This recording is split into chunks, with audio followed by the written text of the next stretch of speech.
Reflexão do dia, Atos 11. Este capítulo é muito significativo no livro de Atos dos Apóstolos, mas em toda a trajetória da igreja. Só para lhe situar ou lhe lembrar, Pedro visitara Cornélio e pregara o evangelho àquele centurião romano. A igreja começa então a discutir se o evangelho deve ser pregado a gentios ou não. Havia não-judeus que estavam recebendo o evangelho. Será que eles precisariam se tornar judeus também, ainda que fosse por proselitismo? E de que forma o evangelho poderia alcançá-los? O evangelho também seria para eles? E então há aquela discussão, Pedro fala sobre isto.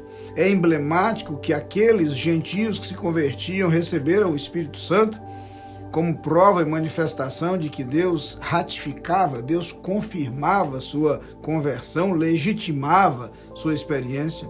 E agora, diante desses fatos, a igreja trata do assunto, discute o assunto e chega à conclusão de que sim, o evangelho também é para gentios. Curioso perceber que esta ideia não surge na Bíblia nesse texto. Esta mensagem está presente desde o Antigo Testamento. O próprio povo de Israel é literalmente convocado como enviado às nações. Era esta a proposta de Deus. Deus se apresentou através de um povo, mas nunca foi o plano de Deus se apresentar exclusivamente a um povo.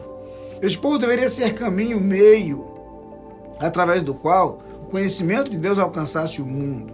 Quando Jesus vem ao mundo, ao longo do seu ministério, ele faz questão de mostrar isto, a universalidade do evangelho, a universalidade da esperança proposta. Deus amou o mundo de tal maneira que deu o seu Filho unigênito para que todo aquele que nele crê não pereça, mas tenha a vida eterna.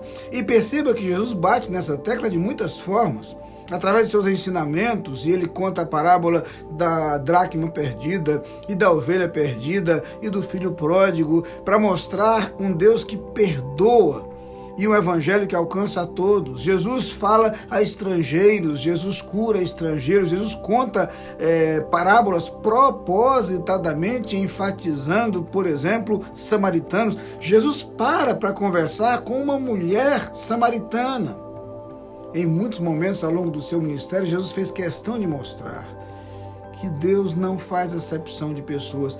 Mas esta frase só vai surgir nos lábios de Pedro depois que ele vai à casa de Cornélio e ele diz: reconheço em verdade que Deus não faz acepção de pessoas. Nesse capítulo 11 do livro de Atos, finalmente a igreja se apercebe disto. O caminho está preparado para a obra missionária e começará em seguida a obra missionária aos gentios. O caminho está aberto para que este evangelho se estenda para além das fronteiras do judaísmo e da Palestina, para que esse evangelho alcance nações, para que esse evangelho um dia chegasse até nós. Daí a importância deste momento na história do projeto de Deus, para que aqueles primeiros servos de Deus, a igreja primitiva, erguesse seus olhos para o mundo e percebesse que o amor de Deus e sua proposta de salvação são universais, para que todo aquele que nele crê, de onde quer que seja, de onde vier, tenha esperança da vida eterna.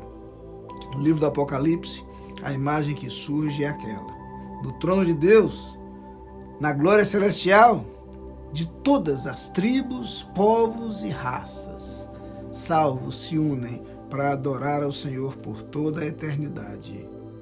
Amém.